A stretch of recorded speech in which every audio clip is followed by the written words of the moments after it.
Hey, welcome to the Coach Howard Show, and I'm excited to be back. It's been a few weeks since I've been here, and I am so glad to be back today. It's been so much going on, but I just want to say I'm glad to be back, and today is a very special show. Um, our first guest is someone that a lot of people have been waiting for me to bring on, especially a lot of coaches, a lot of people that don't understand certain things on how things are going, and with OSHA, and we've got the executive director of OSHA coming on today, Doug Oot, and he's going to break everything down and answer questions that you guys can send in. If you know me, you can text me and ask me questions, and and we can go from there. But then coming up right after Doug Oot is two of the top Buckeye basketball prep writers that you can find: Adam Jardy of the Columbus Dispatch and Steve Hellwagon of Bucknuts. They'll be here to discuss the Buckeyes. Where are they now? Where are they going? And what is wrong with the Buckeyes at this present time? They'll be here and we'll talk about that. But the most important thing I think tonight is talking with Doug, and as he explains how the Max Prep rankings work. We'll talk about the NILs in Ohio, and if there's going to be. And we'll also talk about the shot clock, which a lot of coaches have been talking with me about shot clock. Should Ohio have a shot clock? Um, and if they shouldn't have a shot clock, we'll talk to Doug and talk with him about that. And then we'll talk about the new proposal on the table right now is 7 divisions in high school basketball. Um, that's going to be interesting as well. Should we go to 7? Some of you may not want to hear this, but I'm in full agreement with 7 divisions.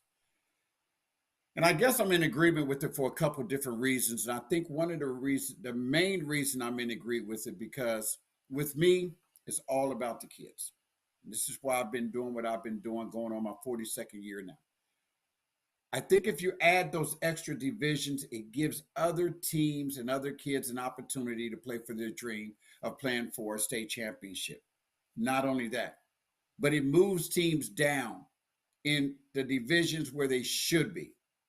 Because right now you've got so many teams that are playing in divisions where they're just not able to compete in those divisions against those teams, and I don't think it's fair. And I think those teams need to be put where they belong and put in divisions where they can compete and have an opportunity to go and play for a state championship.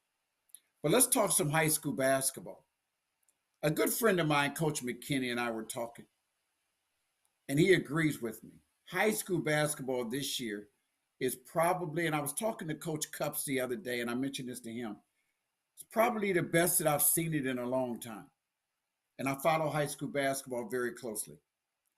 I'm probably sure Zach Fleer of 270, TJ Petros would agree with me as well.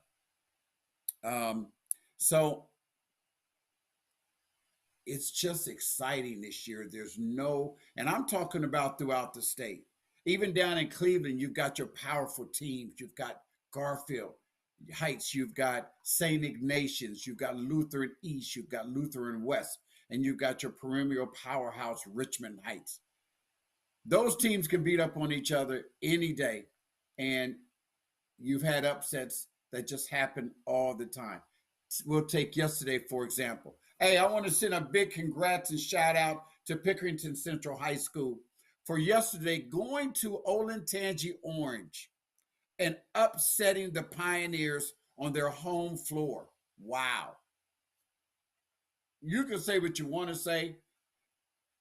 I don't know if anybody expected that, except for those kids that went in there from Pickerington Central Tigers, stepped on that floor, and played the game because they believed, along with Coach Eric Kruger and his staff, they believed that they could go in there and beat Olentangy Orange.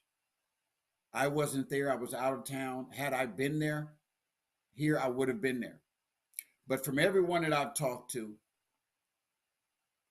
the Tigers took it to him. And if it wasn't for the one kid, I can't think of his name, for Orange, it might have been worse than it was. But what a win. That's what I'm talking about. You know, any given night, any team can beat any team. That's what's going to make this tournament. It's going to be just fun to watch because you've got no dominant team in Central Ohio. You've got some teams, yes, that are better than others, but you don't have no dominant teams. Down in the Cincinnati area, you know, any team can beat anybody any given night. The Dayton area, the same.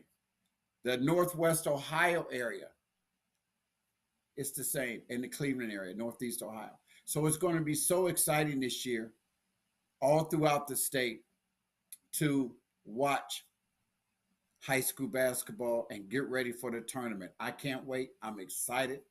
And you'll see me calling games, doing interviews during the high school tournament. But let's talk about yesterday real quick. You had another upset yesterday. I would call it an upset. Westerville North went down to Akron and went to Drew Joyce's home, the house that LeBron James and Drew Joyce built. And Akron St. Vincent St. Mary beat Westerville North 58-55. And Westerville North, they've got a darn good team.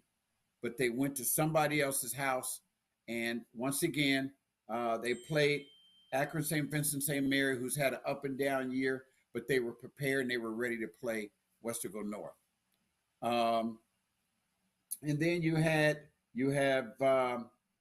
the other upset last night with Olentangy Orange, Westerville South, easy win over Lakewood. Tays Valley pulled off a good one over Circleville, and Dublin Scioto lost to Tri Valley, and Bishop Hartley. Bishop Hartley took an L last night, and they've been playing so great, and I still look for them to do some things. They lost to Mansfield Senior last night. But in a couple of minutes, we're going to get to Mr. Oop.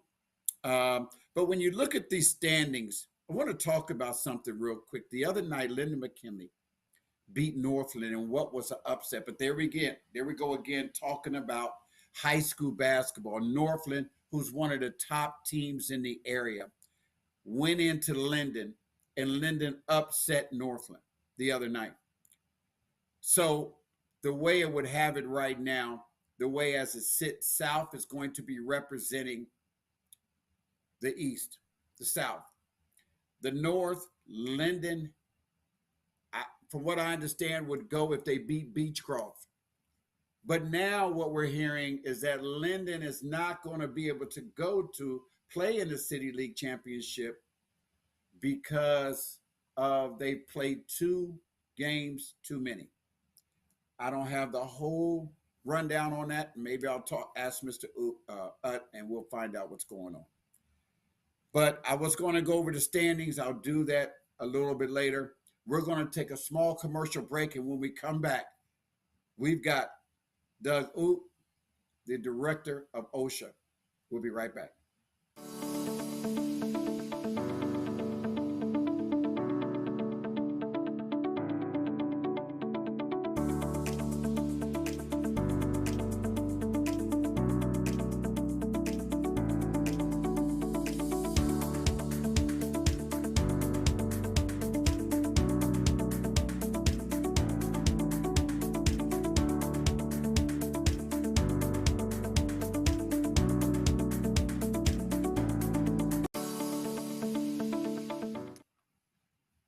Hey, welcome back to the Coach Howard Show. I'm so excited. I want to if she's watching the show, I just feel like I want to give a shout out to Miss Haney. Her son name is Cash Haney. I just want to give a shout out to this strong, wonderful woman who's dealing with some health issues right now, but she's so strong. And her faith is so unbelievable. And if you're watching, I just want you to know that I love you. and that I'm lifting you up in prayer, my wife and I, every day. And you continue to stay strong, and God's got you. But let's move on. Hey, bring my man Doug on. Let's go ahead. Hey, Doug, how you doing, man? I'm doing great, Coach Howard. How are you, buddy? Hey, I'm doing good. How was your Sunday? Wonderful, full of grandkids and the weather nice. So, getting outside and doing some things we haven't done for months, and so it's kind of I neat. see. I see. I see a picture behind you with the family. Oh, Looks like you have. absolutely, How yeah. many grandchildren do you have? I have 4 kids and 8 grandchildren. So, Woo! yeah, I know love it Christmas to and death. Love it. Thanksgiving is nice at your house. Oh, it's wonderful. Yeah, absolutely. All holidays. Yep. Doug, well, first of all, I want to thank you very much for coming on the show. I mean, taking time out of your busy schedule. I know you're a very busy man with I mean, come on now. I mean, you've got how many schools in the state of Ohio that you have to worry about and that you're dealing with different issues every day. Um, I just thank you very much for taking time out of your busy schedule. I appreciate it. No, I So let's get appreciate right. the invite. Doug, you know that, you know, uh, I talk to many high school coaches. I'm going into my 42nd year of this basketball thing. I have great relationships with coaches all over the state, and I've heard all the.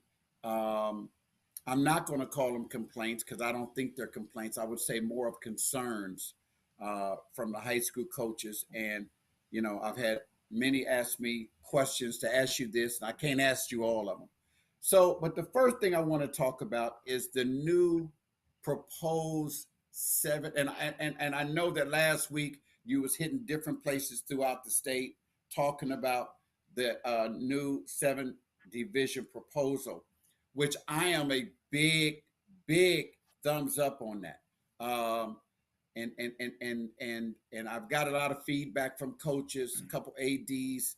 um, Talk about what made you guys decide to think about going seven divisions. What came into play, and what was the thought process behind that?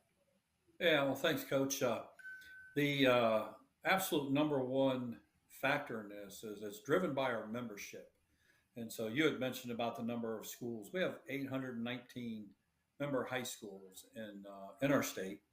And if you think and look around at our 4 divisions we currently have, the larger schools are majority in Cleveland, Columbus, and Cincinnati, right down 71 from that standpoint. And so I want to make it very clear whether it's RPI or number of divisions, those kind of things. Most of the things that we do are member generated. And so that means our members approach us with concerns or ideas and thoughts, and we're always going to listen to them. And this divisional piece came about really as far back as I can track, probably 15, 16 years ago, Coach, that we started the conversations with our schools. And it really came down to in 4 divisions, the disparity in Division One. In other words, I could be at a school. Let's talk about just in Central Ohio, a Marion Harding, or Marysville. Some of those schools like that are the Big Walnuts. That are the smaller Division One schools, and where they might have, I think the line is about 356 students this year, the smallest, and the largest is 1,300. And so Mason being the largest school in Ohio, St. X is right up there.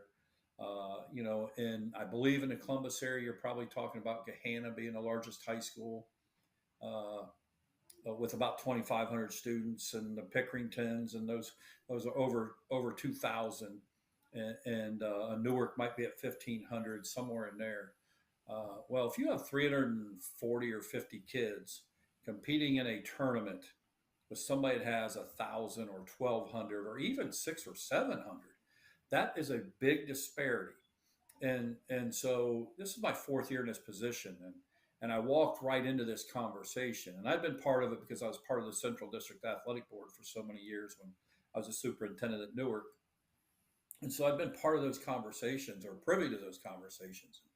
And so, when we're thinking about putting our kids in tournaments, we would meet in these committees and we'd look at each other and say, boy, there's a large disparity in Division One in there. And then we would meet again the next year. There's a large disparity in Division One, and it just came to a point for us to say, we're gonna really look at this, and if we're either going to do something about it, or we're going to stay at 4 divisions, and we're not going to keep meeting every year. And here's why we would stay at 4 divisions if we did. And think about this, Coach, because I see you at you see a lot of ball games. You've been around quite a while, so you know a lot about. And let's talk about sport of basketball. You know a lot about that, and so all these leagues around Ohio have changed. To give you an example, I live in Marion County, have for about 30 years. So I came in 1995 as the principal at Marion Elgin and was there 13 years, principal and superintendent, and all 4 county schools in Marion, Marion River Valley, Pleasant, Ridgedale, and Elgin were all in the same conference because in the mid-90s, River Valley had about 1,700 kids in her district, and Ridgedale had about 1,350. And Elgin and Pleasant were in between. River Valley now has over 2,200 kids in her district, and Ridgedale's below 600. Those county schools no longer in the same league, and it's not because of bad blood between the schools. It's simply because of the disparity in the number of kids in each school. And you could say Marion County, but it's probably affects 80 plus counties in Ohio that have shifted leagues around. The OCC and our neck of the woods here has changed divisions in certain things simply because of the disparity in the number of kids. And so that's why New Albany might not be in a division with Gahanna and Reynoldsburg and those schools. And so why would we turn around and put them in the same, if they're not going to do that in their leagues, we turn around right now and put them in the same exact issue with disparity in our tournaments, but yet they won't stay in there. So fundamentally, we wanted to say, hey, we need to put our kids in a tournament similar to a league they'd be playing in. And that really was a big factor with what we're talking about. So in basketball, we have 790 schools, 92 schools last year, and boys basketball in the tournament. We have about 90 less football schools, and we have 7 divisions for football, but only 4 for basketball and those. And so, Coach, we looked at our competitive balance sports first, and that is volleyball, soccer, baseball, softball, boys, girls basketball. And because they're similar, we've also had those discussions about individual sports, but they're more unique, and we'll continue to look at that. And so we also had a lot of discussions with other states in the country and really settled into how many teams are entering your tournament in a certain sport and how many divisions do you have. And Ohio, under our current format of 4 divisions, we're at over 180 schools in a lot of our tournaments, which is way off the chart compared to other states. And so, wow.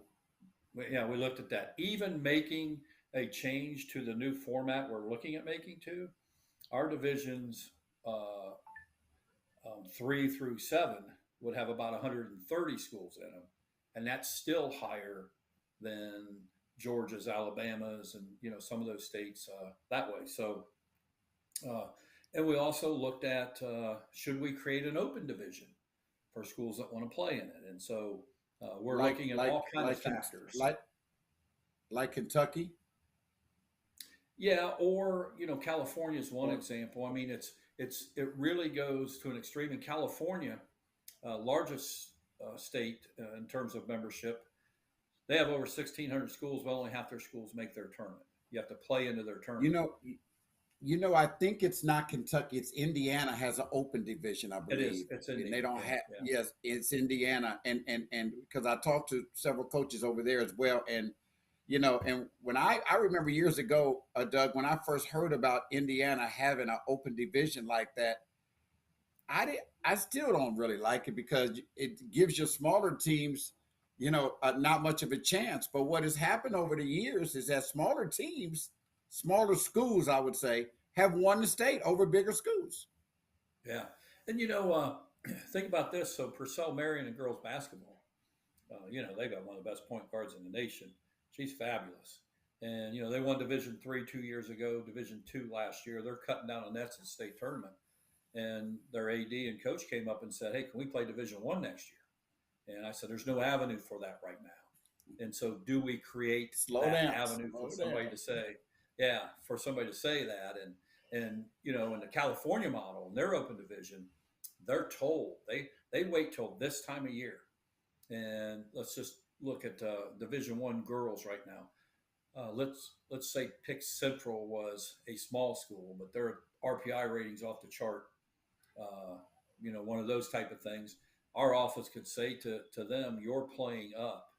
Let's use Richmond Heights and boys because that's a good one. That's a good example. We could tell Richmond Heights, "Hey, man, you're beating the St. Ed's. You're beating these guys during the regular season. You're going to play in the Open. You're going to play in Division I." And if they said to us, "We don't want to do that," we say that don't play in our tournament.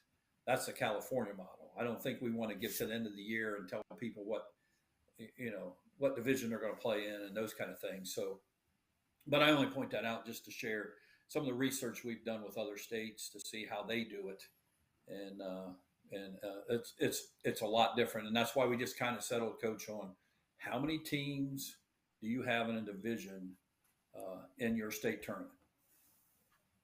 So, are you going to have a lot of teams under this format, this new format? A lot of teams would drop down. Would they drop down just one division, Doug, or would they drop down some schools, maybe a couple divisions? Yeah, so the small D1 schools right now. So if you're going to address disparity, which is what we have to keep, that's the only reason we even had this conversation. How do we help our schools, the small D1 schools? And coach, when they came our way, you know, none of them said, "We want to win a state title." They were saying, "We want to win a couple games. We never get in the district final game or something that way." And Vince Clarno, whom Vince at Columbus City Schools, brought up a point when we were talking in Columbus about this at our Columbus meeting. If you look at Division I in Columbus, if you take the top 64 schools in the state, and let's just say that, there's 23 of them in Columbus, 22 in Cincinnati, but ended up being that in the remainder, three in the Toledo area and the remainder in Cleveland. The ones that are in that top 64, they're the ones that are playing for the district championships now. It's not Marion Harding. Marysville girls had a great year last year. But think about the last time the Marysville boys were in a district final. And so that's kind of what schools are saying. This isn't about us making or winning a state title. It's about giving our kids a chance to be in a district final and experience that. And so the smaller, if you split the top 64, if you went the Division I top 64, next division, the next 64 teams, okay, because that then separates that disparity in there. Because some people say, "Why don't you go 100 or 100?" And it's still going to, if you go more than 64, you're going to drop off the cliff again with the disparity, which doesn't make sense to do anything. But so your jump down then, coach, would be that would be a Marion Harding would play now in Division III. So there's your two division drop, but they would play in Division III with similar size schools that they have, and so there's your two division drops. Every school in Ohio would be affected simply because now you would have 130 schools in your division instead of 180. Even the small schools would be, and so we're just really analyzing. We released about 2 weeks ago the numbers so schools could figure themselves out. But our office, our board, we've had these discussions really I've mentioned for years, but serious discussions about if we're going to do something, what would it look like since June with our board members and who represent the schools around Ohio. That's how our board is our oversight for our association is. And so we did not look at one single school when we were doing this. Is all numbers because we didn't want to, our board members come from schools. Now, sure, we knew Mason's the largest school in Ohio, or I would tell you this, as a former superintendent at Newark for 11 years, I knew the Newark boys and girls, they're top 64. And as it came out, I think their boys are 34th biggest school in Ohio, and the girls are 43rd, somewhere in that neighborhood. And so, sure, you knew something like that. But, my wife is the volleyball coach at Marion Pleasant. My grandkids go there. I had no idea where Marion Pleasant ranked in here because it doesn't matter. And I tell people all the time, I don't care what division you play in. There's going to be, and as I explained this to my wife, who went to the regionals this year, her volleyball team did, and they played St. Henry's. And St. Henry's was state runner-up. They were really good. And my point to her was, you could get rid of a St. Henry's in your division and think, whoa, good. And turn around and guess what? Versailles is going to be sitting right there. So there's going to be those people in every division. And so, it's the same amount of games as we're playing now in a tournament. So we're not adding games. Matter of fact, I think it might be just 3 less. And if you think about this, if you have 64, because we do it in football, then you're going to play 6 games instead of maybe 8. And if you have 130 schools in, now you're going to play 7 tournament games instead of 8. And some do because of all the buys we have anyhow, only play the 7. And so nothing to do with money. It's all about putting our kids in a fair position because you know how it goes. Anything we do, somebody's going to say, well, you're trying to make more money or something that way. It is not. Well, one bit. People make us more money. People would look at that because people would look at it and say, well, they're doing it for more money because if you go to seven divisions, you're going to have to spread it out. The state championships would have to be spread out over a couple of weekends. There's no way I don't think you could get all of them teams done in a weekend, could you? Well, Coach, what we're looking at doing, and we already have that created, football, but football's a little different because you have that week spread. We play our state semifinal games out around the state and then come to Canton for 7 games. Soccer plays their state semifinal games around the state during the week of the finals and comes together at Crew Stadium for that. So for us, Bruce, we would certainly look at the model of playing state semifinal games out around the state, at Bowling Green or, OU, those type of things. And I'm going to give you a little scoop on your show tonight. It hasn't happened yet, but we Bring it on. Bring it on. Yes, we are in serious conversation with the folks at the fairground. They want us to come back there for basketball in the barn, and we want to come back there. And so both groups are working very hard to make that happen. And how soon can that happen? How that soon would start next year? Next year. We both want it in there next year. And, I know that, really, I think if they can find a floor, because the old one is no longer any good. If they can find a floor, I'll be shocked if it doesn't happen. And I would tell you, the good folks out there are working very hard to get us back in there, and we want to come back in. And so, see, a lot of the younger generation don't know about the fairgrounds and the rich tradition that people used to love to go to the fairgrounds, sit back and relax all day long and just watch basketball. I mean, I remember back, I go so far back even before Jimmy Jackson and them came. I mean, it was crazy. I mean, it's nothing like the fairgrounds. Let me ask you this one question though. And then we're going to switch over to something, but on the 7 divisions, and you talk about moving teams down, I'm all for it. I'm just all for this. I am 100% for this because it's all about the kids and giving them an opportunity to win and an opportunity to win a state championship. And it's just great as far as I'm concerned. Um, so a lot of your teams that are like right on the border, does basketball get dropped down and football may stay, or does the whole school drop down, or just a sport or two?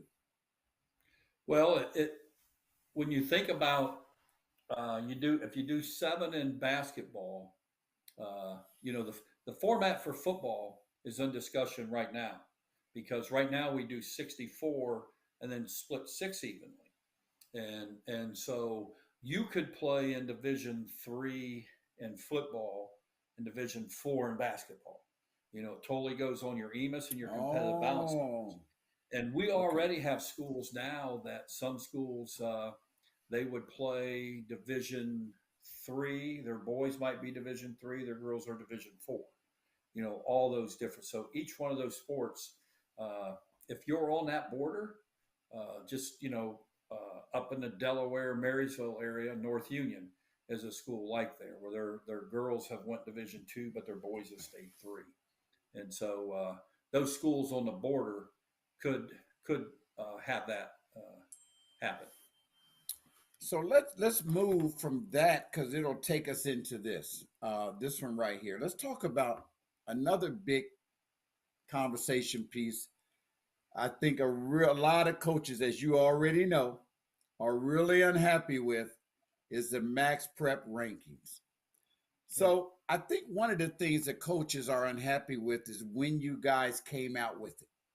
It's like you came out after uh, coaches had their schedule. Uh, and one of the biggest questions that was asked to me, and I'm going to read this verbatim because it was sent to me. Um, Sure.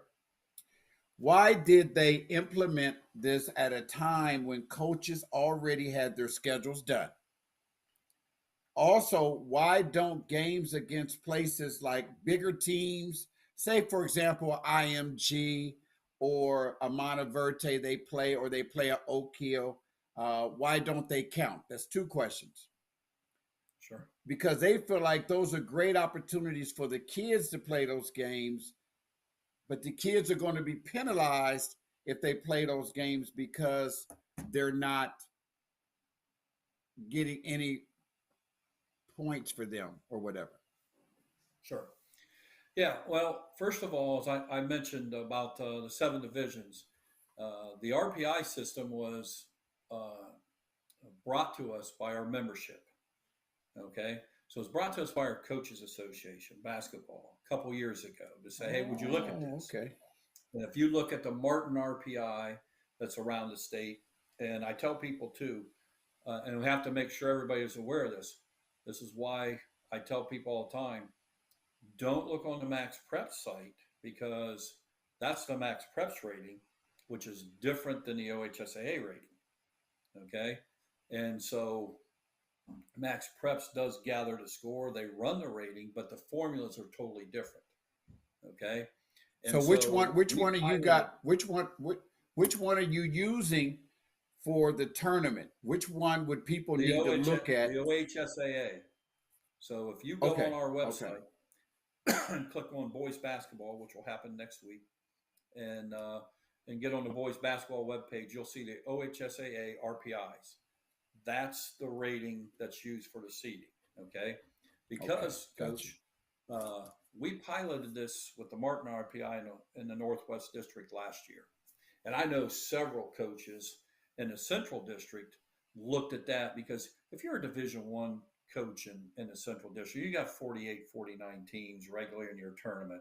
I mean, in fairness to them, I think there's a group at the front, then there's another group, and then there's a whole group of people I haven't seen, and I'll just say Newark, and you and I both know Newark's never down in you know, the Newark boys are never way down the ratings, but let's use Jeffrey Quackenbush down there because I just love Jeff and he won't mind us using him as an example. But What if Well, he's me and Jeff just talked the other day. Jeff's one of my former players, and we talked a long time about this the other day. Go ahead. yeah, yeah. So, and that's why I'm just going to use Newark because my association with them. But what if Jeff's 2-15, and how's Greg Nossman going to know how good they are if he doesn't play them? And there's a whole host of schools like that, and I think that's the whole issue they have with rating and rating fairly. After you get past 25, how do we know? So so again, they used it as a resource last year, and so coach, the way this was developed is we met with our coaches association and and Joe Baylog, their executive director, great guy, doing a great job doing what he does. They have 16 districts in basketball, so they have 16 representatives voted by the coaches to lead that district. And so, coach, they had 14 of the 16 districts in the state of Ohio say we want to go use this system. Okay, we still want to have the ability to put our name on line 6 or 7 or 8 or wherever we want to go, but we want to use the system. And so when I say driven by our membership, overwhelmingly driven by our membership. And then one of the things I brought up is they said, well, how's this going to work? And so I coordinated a meeting with Max Preps folks and told our coaches association, you developed the formula, not us at our office. And so the formula that's being used was developed by the coaches association. And so the coaches that are questioning things, that take your concerns to the, because I don't care what system you use, doesn't matter to me. So if you want to put a weight on, if I'm a D4 school and I beat a D2 school and it's a higher rate, then but the common misconception with this, there's a couple things that happened during the year. Andy Moore is a great example at Reynoldsburg. That guy scheduled the world, and I'm not sure where Andy's. I think he was 8th the last I looked, but he started out at 19. But he was only 16 on the weighted system that Max Preps uses. And so you have to share with Andy. The number one thing you have to do is you have to win. You have to win in any RPI system, okay? And so there's 2 other weights there. So you get a head-to-head. So you get points for winning. I think 40% of the system's based on that. And then you do get a strength of schedule because the other 2 are opponent's winning percentage and opponent's winning percentage. And that's why, particularly earlier in the year, when I would look, there were teams. Let's say I looked at a team that was 11-3 in the Central District in Division III. There were 6 schools with a worse record than them that were seated or rated higher in the RPI. And you can go around the state and look at some of those kind of things. And so some people don't think that you get any points for your schedule, but you do. And I think, we had a girls' draw today, and it went very well.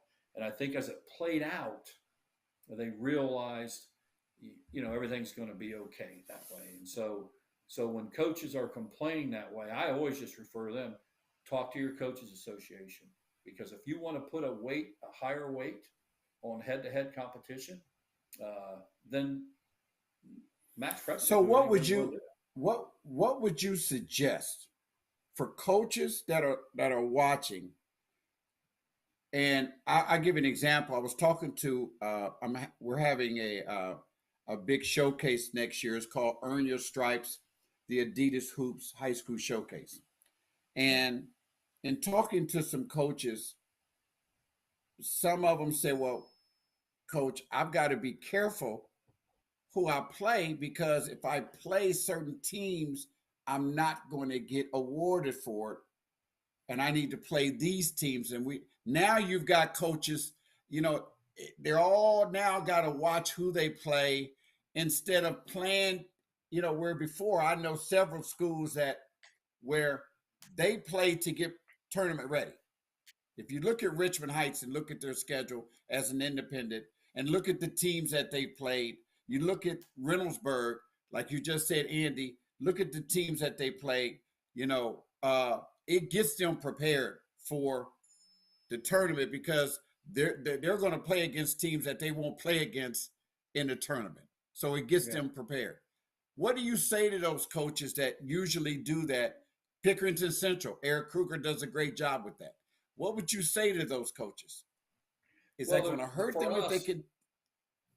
yeah, the reason they're not counted, we don't. You have to be part of association, because a state association. So you can, and a lot of our schools, they'll play Kentucky, Pennsylvania, Indiana, because they're on the border. Those kind of things. They're part of a state association, so we can track uh, those scores easier, and their uh, opponents' winning percentage and opponents' winning percentage, and it makes it very difficult if they're not. Plus, if you'll remember, right here in the Columbus area, the football team that played on ESPN, that wasn't really a school out there, and how many of those are there out around the country? And you just really have no way of knowing that, and so it is tough, and I think you know, at the end of the day, with Coach Moore over at Reynoldsburg, when I look there, and I have a lot of respect for Andy. He's a fantastic coach, a good man, is doing a great job at Reynoldsburg. And at the end of the day, let's see where he ends up at the end of this week, because he was 8. He went from 19 to 8. Over a course of 3 When did he weeks. go? Where's he at now? Where are they at now? The new Well, I one doesn't didn't come out. look today. Midweek, he was 8th, and he may end up 5th or 6th. And there's no guarantee for him that, like an Olentangy, he'd be ahead of an Olentangy Orange or some of the schools ahead if the coaches were voting. So It's when you not look going to at a make that loss much like difference. when you look at a loss like Orange had last night to Pick Central, and look at Pick Central's record, does that hurt them? Does that really hurt them that bad, or it doesn't really? It doesn't give them the win, but they still get points because their opponent's winning percentage and their opponent's winning percentage, which I'm going to guess with Pick Central is pretty high, and so they'll still get a bump and a reward for playing those schools. But you again, it's that you've got to win, but that won't hurt Orange like a 0 on their scores. They'll still receive some But some if points if a for that. good team, if a team, if a good team goes and lose to a lesser team with not a good record, that really hurts them in points. That hurts them. Yeah, yeah, that Okay. hurts them. But it would hurt them in any system. And we're going 6 decimal points out. And so a stub of a toe or something like that won't hurt them that much. But again, Coach, at the end of the day, when we meet with the Basketball Coaches Association, and we will down in Dayton at the state basketball tournament that weekend, we'll meet with them. If they want to if they want to change this formula in any way, it's going to be driven by them. And so, whatever, if somebody wants to say, I want higher points for beating Pick Central, then let me say a good one is Columbus Bishop Reedy, who's a D3, and you and I both know they probably play as tough as D3 schedule around, because they're playing the Wattersons and DeSales and higher division schools. So if the Reedy coach, if coach wanted to say, hey, uh, I think you should be rewarded more for winning against somebody in a higher division, that's 100% up to the coaches. It will, that formula will be driven by the coaches association again. Well, I'm comfortable doing what they want to do. Hey, somebody sent me a question to ask you.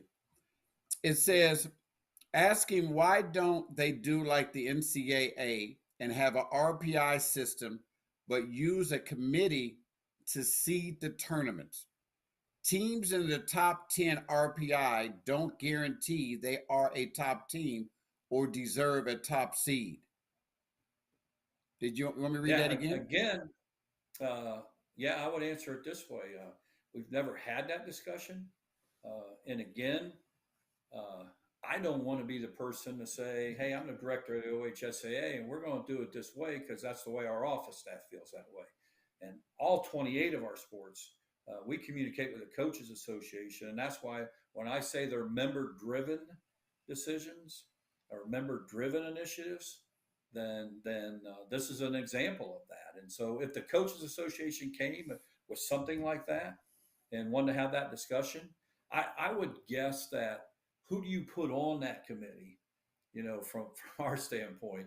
And, let's, because we both love him and respect him, let's just pick at Jeff Quackenbush. Well, let's put Jeff Quackenbush on there. Number one, does Jeff really want to do that with his peers and all those kind of things? Probably not. I got you. But Jeff's going to be. I think in midweek he was a 6, and I haven't seen anything from the scores. But let's say Jeff puts himself as a 6, and he's going to have all that stuff around him. And so, do you put athletic directors on there, and that would be a lot of pressure on them, I think, too, from that standpoint. But I understand.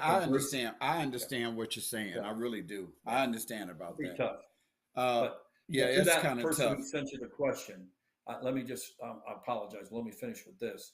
To that person who sent you that question, I would answer him this way: is that I highly doubt that our member school coaches are going to want to go to a system that way. I just don't think it's something they want to talk about. But we'll talk about anything at any time. But I didn't say we'd agree with you. So, hey, I know that real quick, because there's 2 other things I want to talk about: the shot clock and the NIL.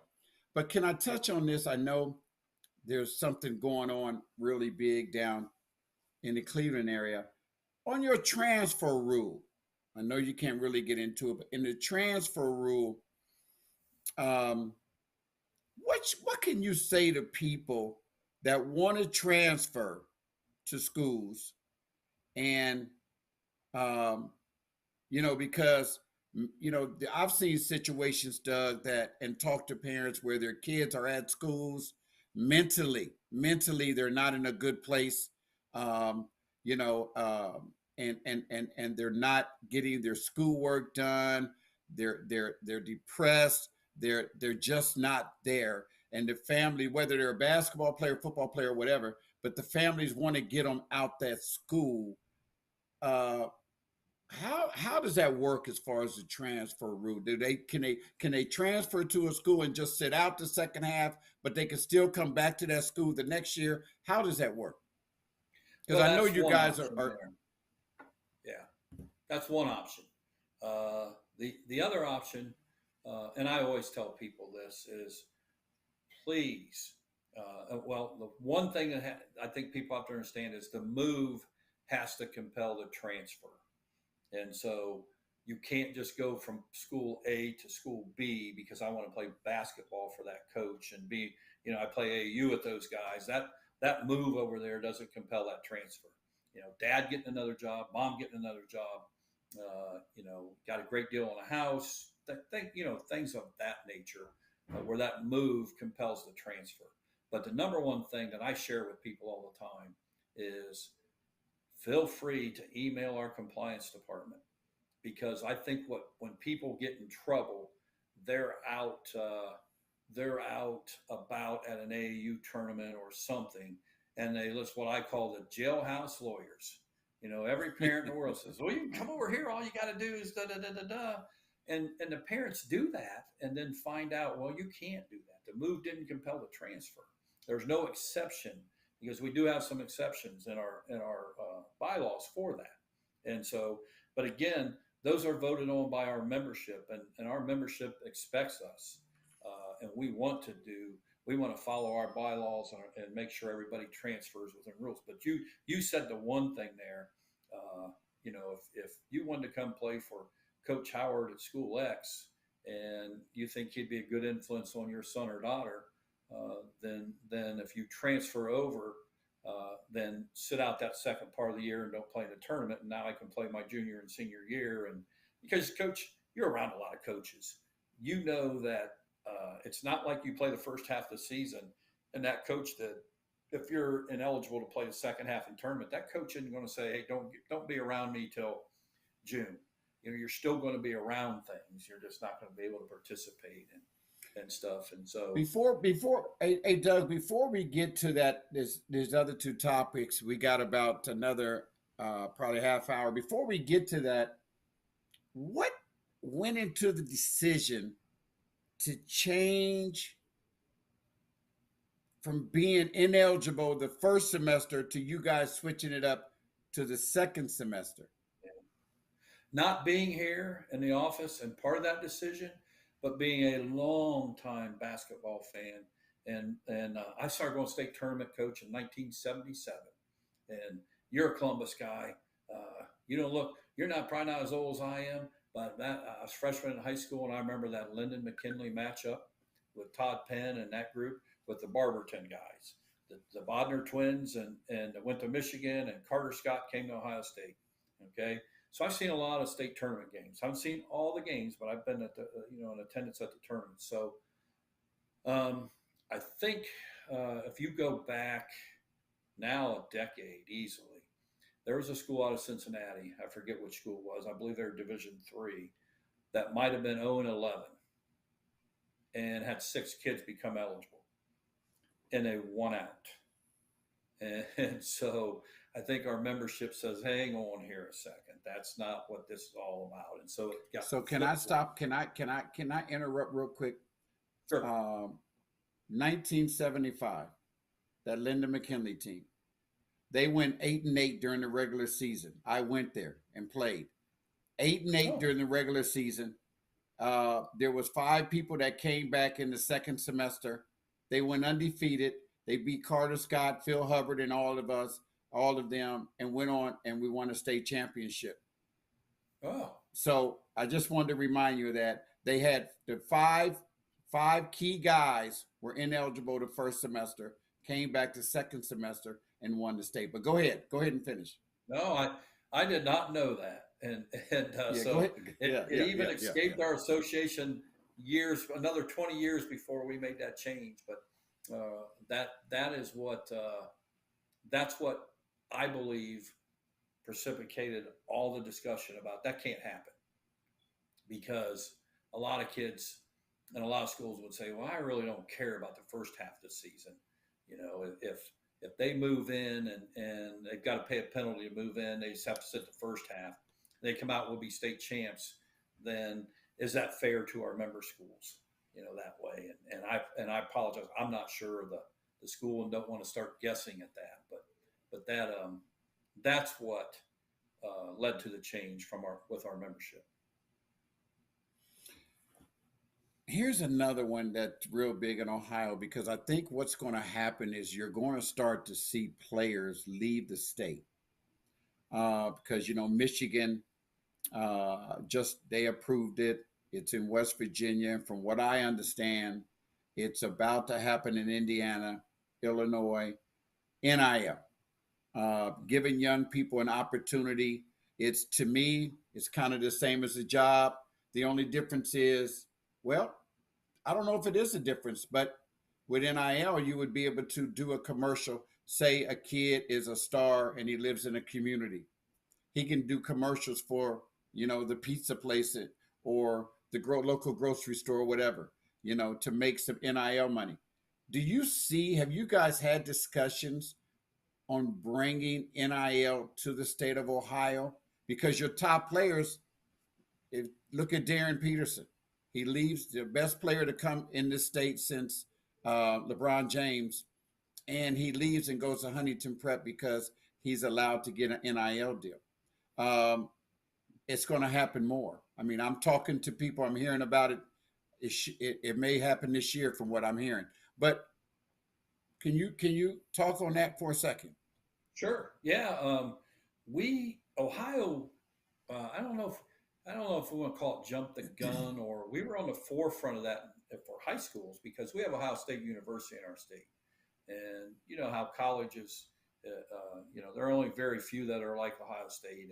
And they've, in my personal opinion, the NCAA, the NIL has reshaped itself. You look at the transformation at Ohio State that's happened in there. So we did actually, 2 years ago, took a referendum item out to our member schools. And so that's how we're governed by our principals at our high schools. Okay. So we took a referendum item out to allow NIL. And one of the pieces that we heard on here before the vote was part of it, it was basically a lot like the others. You can't wear anything associated with your school.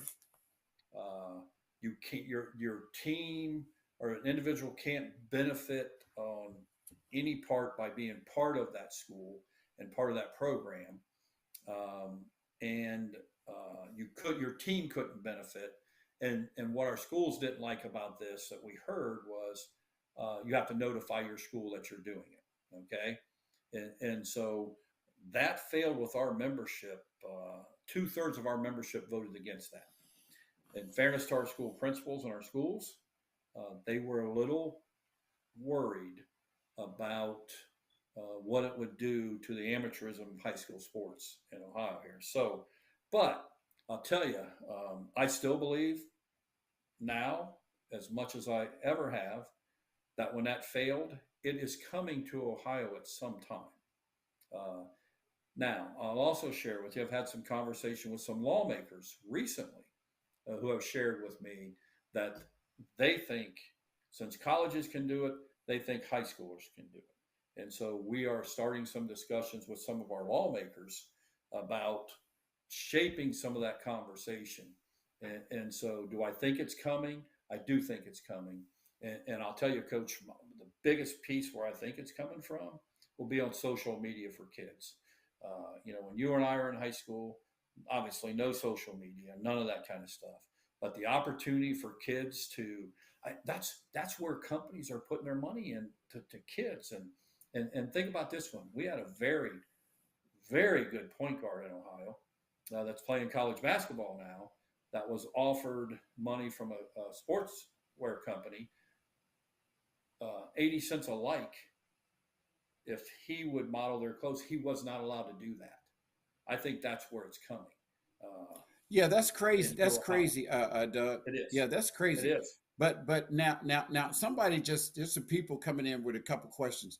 Uh, One guy says, getting paid is like they should lose their amateur status, right? What's your thoughts on that? Would they lose their Well, amateur status? they would right now, yes. But with the NIL piece, they wouldn't. And so, and plus the fact, does it does it mean that? And again, let's say on a Newark thing, because I know they won't care if I'm using. If I am in Newark and I'm a millionaire in Newark and I love basketball, uh, how do we keep Doug Ute away from attracting people to Newark to play basketball for money, competing against, because I have money, competing against other schools who do not have money? And you're talking about that young man that went to the prep school, Huntington Prep, and I heard that same thing. What about if I lived in Southeast Ohio or in a depressed area in Ohio and there was no resources? Now I'm a once in a generation athlete from that school. And Joe Burrow is probably a great example of this in Athens. When he's in high school, what if somebody drug him away to play at their school because they have wealthy donors and things like that? Those are the things that we have to watch out for. Yeah, but I understand that. But yeah, I understand that to a point. But then there you go. A lot of people don't want to sit out. So you still would have that part. You still got to sit out Yeah, if you transfer. But absolutely. yeah, you may have greed people that say, hey, Right. you come over here, and even though you sit out, we're still going to make sure that this is taken care of and this is taken care of. But before I get Yeah, to this other question, and I ain't gonna hold you sure. much longer, if a kid right now is at a school and he decides to do a commercial for a school, is that wrong? For a store, say he does a commercial for somebody in the community, is that wrong?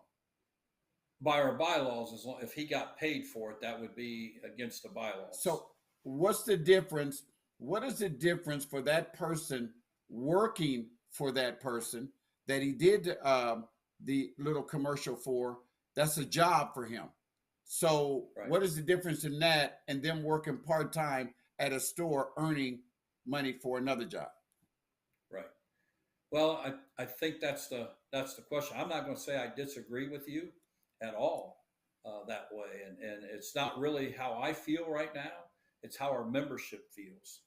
in terms of what does that NIL look like. As I mentioned before, our membership voted that down overwhelmingly. But I think Wow. the folks that did, we all realize, because let's think about this scenario, Coach. Uh, I always use this one. I'm watching Bishop Gorman play football on ESPN a few years ago, and it was one of those games on a Friday night. I got home from our game and watched this game. Anybody who did anything, they said he's going to Alabama, he's going to Oklahoma, he's going to Ohio State. Tate Martell's group, the quarterback out there, and they turned and pitched it to a young man. It went 70 yards for a touchdown. They said he's going to Cal. Then they showed a picture of him and said he's a model, nice looking young man. Then they showed a picture of his mom with him, and they said, "Oh, this is his mother, nice looking young lady." And the announcer says, "Oh, by the way, it's Muhammad Ali's grandson." Okay, and I always think of that. If he were in Ohio as a model, but a prime time running back going to a Division I school, would he be able to do that? And hey, think about this, Coach. But shouldn't he? But shouldn't he have the right to do that, Doug? If that's what he wants to do. How can we as association step in and say you can't be a model? Exactly right. Exactly right. Exactly. So I think that, and I think that, I know you said it was overwhelmingly, voted down, but I wonder how many schools were bigger schools, smaller schools that voted it down, because I just feel like any kid should have an opportunity to make a living if they're doing it the right way. If they're good kids, however, and they want to make it, and say, for example, you've got a store, there's a good kid in your community and he plays sports, and you want that kid to come in and do something for you, because just not because you want him to do it for another school, but just because you like the kid and you want to help the kid and his family. You understand what I mean? That should be able to happen. 100%. And we shouldn't yeah. And I think that's why they went to NIL anyway. Yeah, and I'll share this with you. That in fairness to our schools and by our bylaws, the way we're structured, governed by our member schools, that would have to be approved by our member schools, unless, Coach, it was a state law. Then we've got to follow state law. And so, do I think it's coming? I absolutely think it's coming. Is it next year? I don't know that. Is it 2 years? I don't know that. And I think it's time for us to continue our conversations with the schools. But in fairness to our schools, all that was so new. And if you remember how it crashed on the colleges and universities, I mean, it was just, I think it's still crazy. I still don't think they're doing it right. I don't think they did it right. I don't think they did it right. I believe in talking with college coaches, which I do every day of my life. I believe, and this is what they would like to see happen.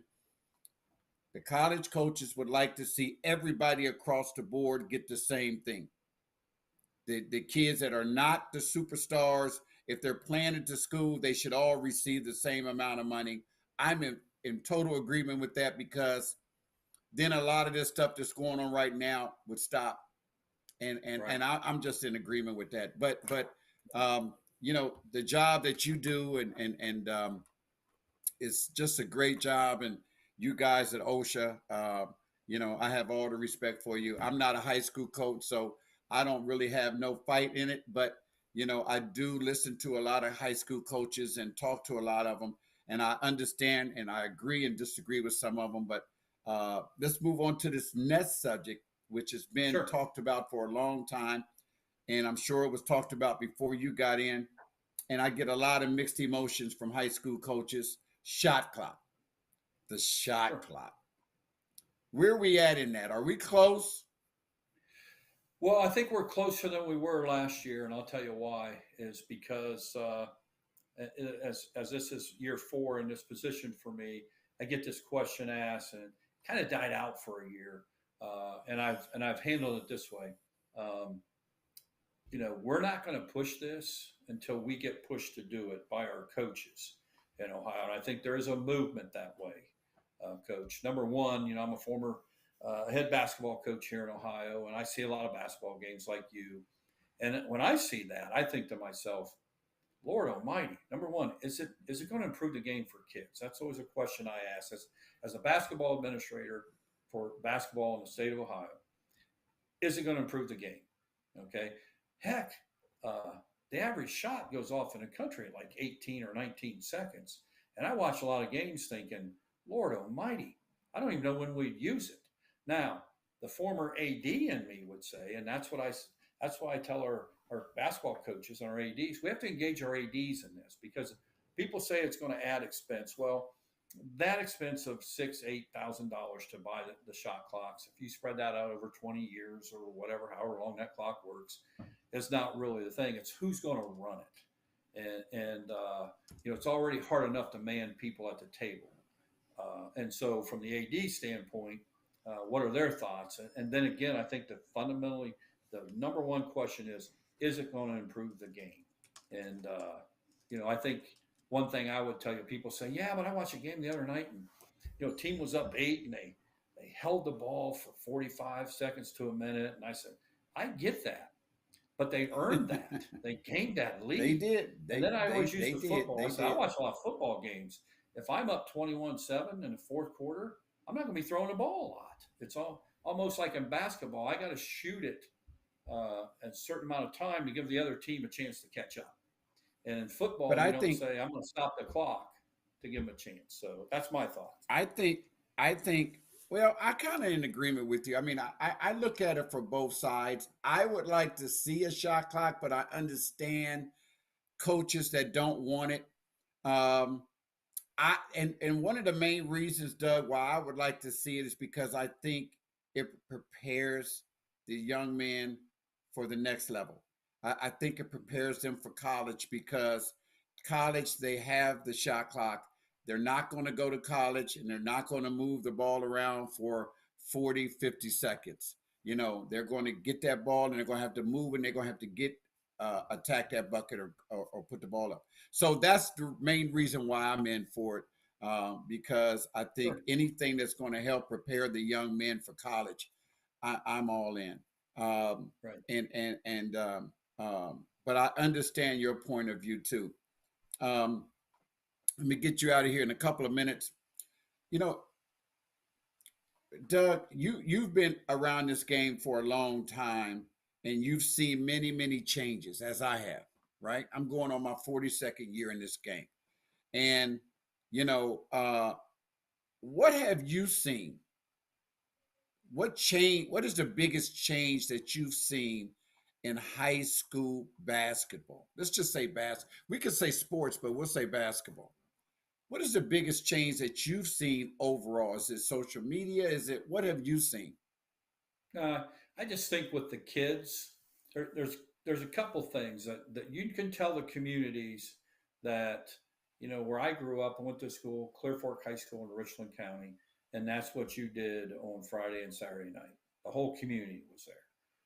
And I really think if something good happened out of COVID, I think some people missed it. And so I'm seeing those crowds start to come back because what high schooler doesn't want to play in front of? I mean, you played on state championship. You played in some big gyms that are packed wall to wall. You know that. And I've been fortunate to have that same environment and putting our kids in that. But really, as far as the game goes, man, it's so much more of a fast-paced, more physical game. I don't know how officials do it. I mean, I think we've got a lot of good officials, but it has just become so physical where, obviously, I don't look like it now, Coach, but, I'm a former point guard and I started point guard at Ashland University 4 years. And, all right. And back then, the speed was more of a quickness game, I always thought, especially for a little point guard. But now it's just become so physical. I think that changes the game in terms of I actually saw this and shook my head the other day because I'm a big Cleveland Cavaliers fan. I just love NBA basketball. But what drives me nuts is when somebody gets to the hole and they can shoot a little runner and they kick it out for the three. I watched a young lady get in there. All she had to do was lay it off the backboard. She kicked it out to three. And so that 3-point line, I think, is really change the game a lot too. That drives you nuts. Do you think that uh, this year has been a lot of fun? Um,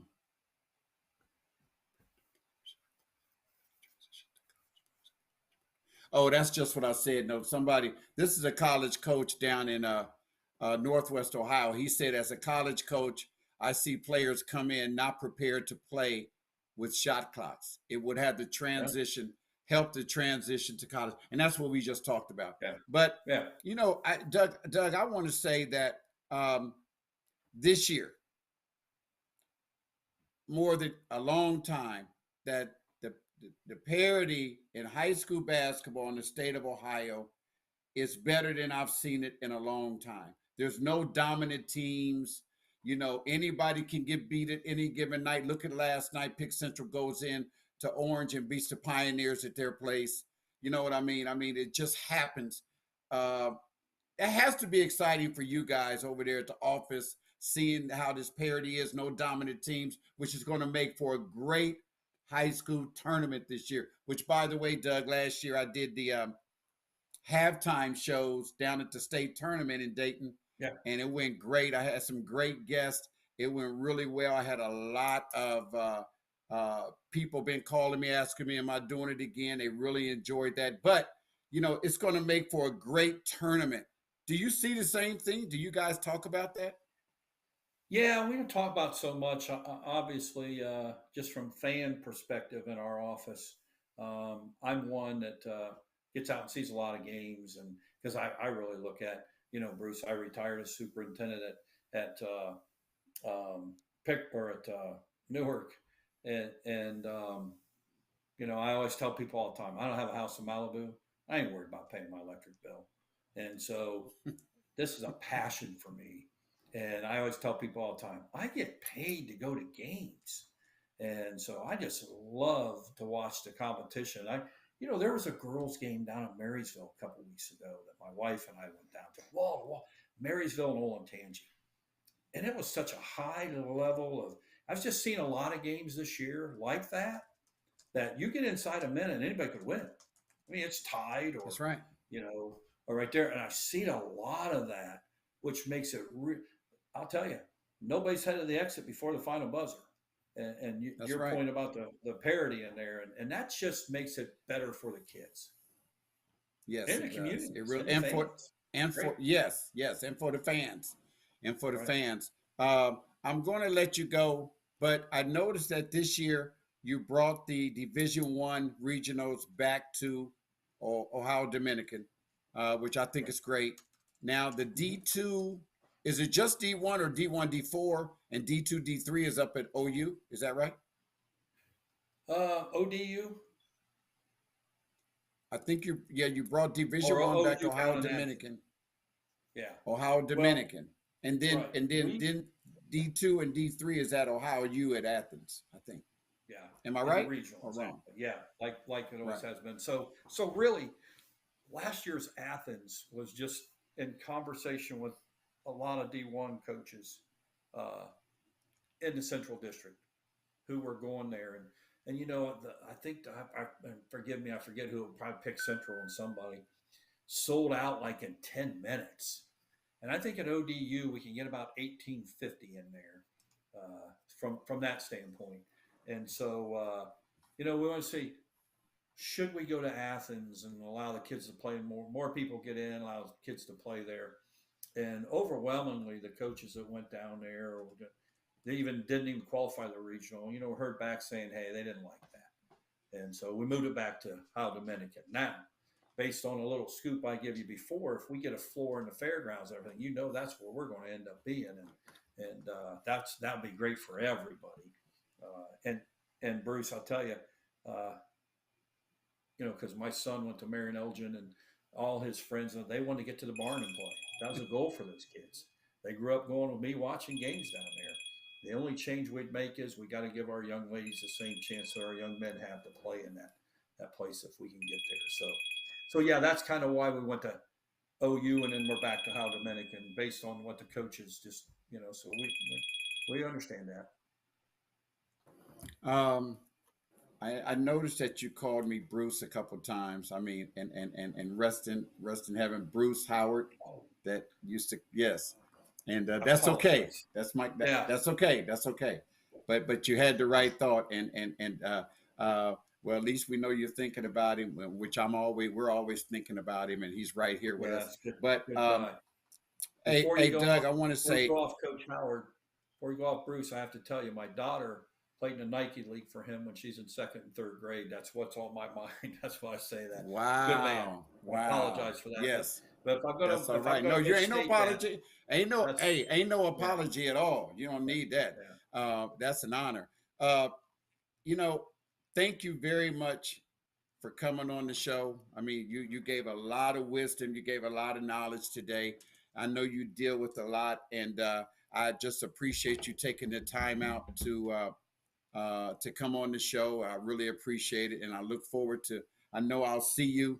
Um, I'll see you in the States Yeah, here pretty soon, we'll and the be there. tournament's coming up. And let me see, D1's at Athens was bad last year, keeping it coming. Oh, somebody sent me a text and said D1 was at Athens was bad last year, keeping it in Columbus. Well, you are keeping it Yeah, in Columbus, so yep, yep. Tell and that I think person, it's well, good to we're listening to you.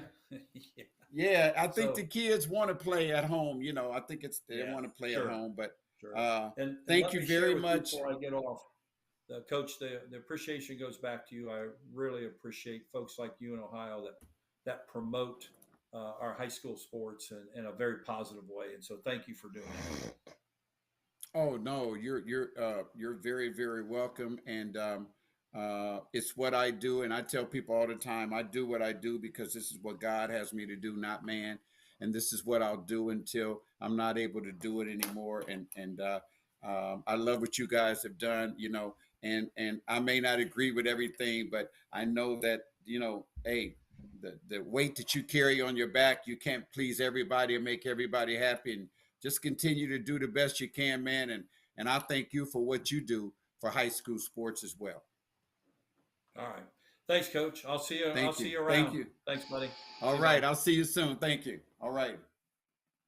All right. That's hey, that was a great conversation with Doug Oot, and I hope he answered a lot of questions. We'll talk about it again, but we're gonna take a 30-second commercial, and I'll be right back with the Buckeye guys talking Buckeye basketball, and we're gonna talk about what's going on with the Buckeyes right now. Here we are in January. It's happening again, but we're gonna talk about it. Be right back.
Hey, welcome back to the Coach Howard Show, man. I'm telling you, I really appreciate Doug coming on and talking with us and spending time with us to give us some backdrop on the different topics that we talked about, and he really gave me some insight into some things, and hopefully, maybe it wasn't what you wanted to hear, but he gave you some insight on certain topics that are always talked about.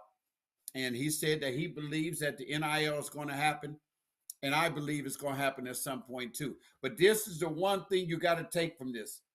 The one thing, the Coaches Association is the one that's vetoing these things, not him. So you that's the one thing you have to remember. It's not him that's saying no. It's the coaches Association is the Basketball Coaches Association is the ones that are turning everything down. So if you want to get upset with somebody, then get upset with the coaches. Hey, listen, my guys, where you at, Adam? Where you at, Steve? Hey, there they are. Hello, hello. What's going on, fellas? How y'all doing? Doing good. Steve? Doing good. Doing good. Hey, listen, first of all, thank you guys for taking time out of your busy schedules. Adam, I know every time I call you, man, you know, I know you with the kids, with the family, got to put the kids down, put the kids in the bed. Hey, I've been there, done that. I ain't got to do it no more. But, you know, except for when I got my grandson over here, you know, we got to put him to bed. But, hey, I love it. Steve, you know, hey, you guys, thank you very much. I always get excited when you guys come on because you guys are really into and following the Big Ten and the Ohio State Buckeyes. Let's get right to it. Hey, we don't need to take another second. What's going on with the Ohio State Buckeyes? Everybody wants to know. Somebody told me today, they said, Coach, we're doing it again in January. What is going on with the Buckeyes? I can't really answer. What's your thoughts, Adam? I think they're a team that's still trying to find some confidence. They look like when it gets tough or when it gets tight, they tend to struggle in those moments. And it just feels like right now, until this team figures out how to win, I have a hard time understanding when they're going to win. I think they have good pieces. I think they generally have a pretty decent plan as far as how they want to attack and what they want to do. And then there's just like a moment or two seemingly in every game where they need one more stop and one more bucket, and they just can't seem to get it. And it ultimately adds up to another stretch where you're talking about 7 losses in 8 games, which is very trying for a fan base that had to deal with 14 losses in 15 games last year. It's a little bit too much losing for people to really tolerate. And so I just feel like I thought Illinois was Iowa was a step forward for them. I thought they played better for the most part, but it still comes out with a loss. So it's just a tough time right now. Steve, what are you thinking? Yep, George. You know, I look at it, and the thing that really strikes out to me is the defense has kind of gone south. And you gotta, you know, this goes back, you know, 1,000 years to Randy Ayers. We want to play good half-court defense and rebound the basketball. You know, he learned at the foot of a lot of good coaches that those were the 2 tenets that you need to have to win in basketball. Play good half-court defense and rebound the basketball. And they're not playing good half-court defense, full-court defense, or nothing at this point. And the Illinois and the Northwestern games, the 2 games prior to Iowa, what was really telling was neither of those teams really even needed to run an offense. They just basically put the ball in somebody's hands and say, go attack. And they're either going to go get a basket or get fouled. And Iowa was a little bit of a different situation where they made Iowa earn points, I thought, a little bit more, although they got beaten 17-0 on fast break points against Iowa.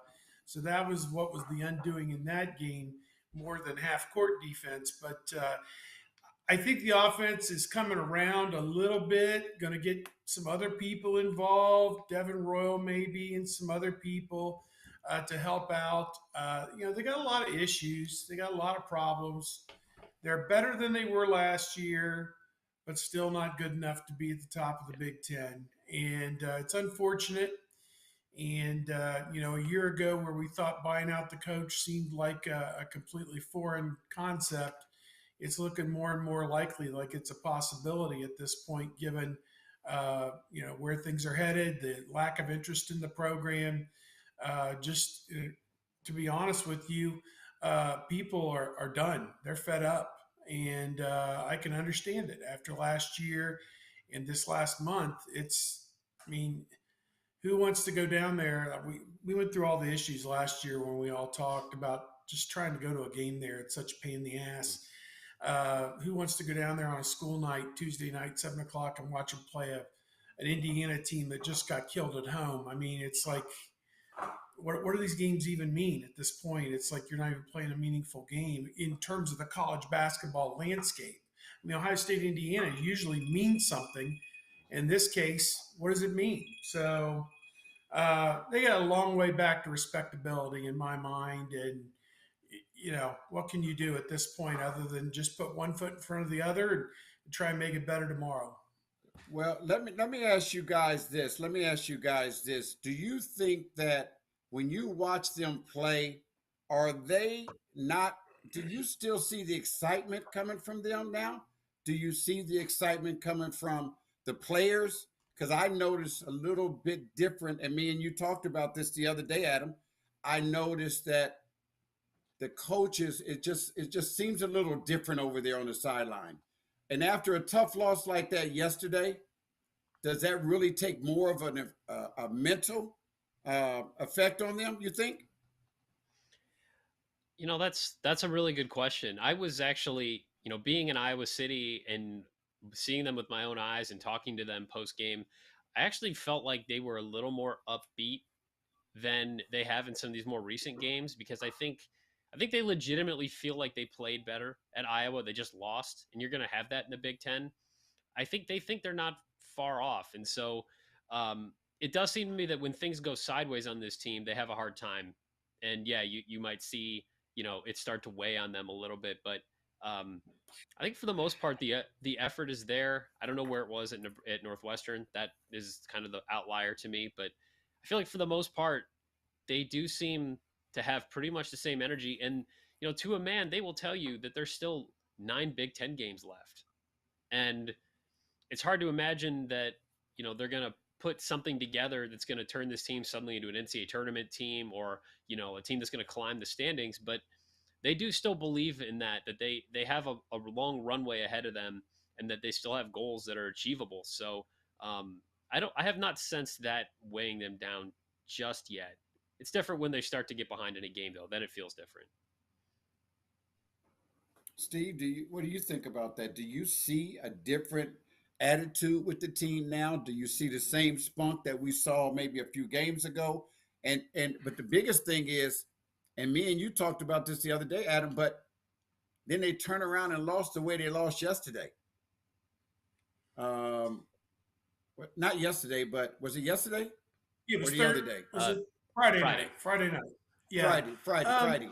I thought as Adam said earlier, I thought Iowa was an improvement. I think over what we've seen, they were in the game until the final minute. I mean, honestly, if Felix Akpara doesn't make that mistake, of it was an obvious double dribble. He picked the ball up, had two hands on the ball, and dribbled it again before he was going to hand it off to Roddy Gale, who it seems or felt like was going to come around the corner and go downhill and either hit a 12-footer or take it all the way to the basket and maybe score, draw a foul, or whatever. They were going to take the lead. Now, the question I have is, okay, you've taken the lead now with 20 seconds left. How are you going to preserve that 1 or 2 point lead in the final 20 seconds when you haven't shown in the last 5 games the ability to guard your shadow? So I don't know. They got to get that figured out. And they brought in Coach Bailey, was the defensive guru who came in from the NBA to teach them all this. And they played great defense in the first 14 games. Whatever the number was, they were only giving up like 71, 72 points a game. And now in this stretch of 8 games, it's probably pushing 80 or more, which is just a terrible, terrible change. These last 8 games, I keep harping on the defense. You're asking about, are they still invested? Are they still, going to try and all these other things? I think they are. I think what's hurt this team as much as anything is you have a guy like Zedke who's played a ton of minutes over 3 years, who's given them 0, right now. He lost 30 pounds and he's a fish out of water. You can't really do much of anything for him right now. I mean, you have a random 10-point game here or there, but it's random. He only played 3 minutes in the last game against Iowa. You bring in Dale Bonner from Baylor, a guy who played a ton of minutes as a backup at Baylor.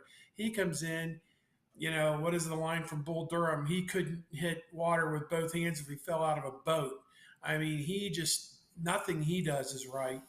And these are two guys, fourth, fifth year guys, who Thornton and Gale and Akpara should be leaning on these guys, and they're not capable of anything right now. They can't give you anything positive on either end of the court right now, and that's unfortunate. Then you have your freshman, Scotty Middleton. Now he's hurt. He was suspended for a game. Takes a lot of shots, but doesn't make many of them.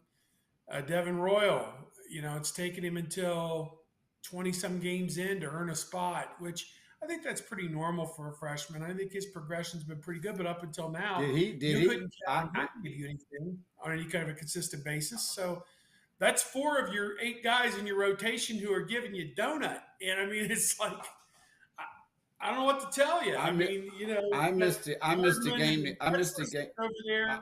This coach made his own bed.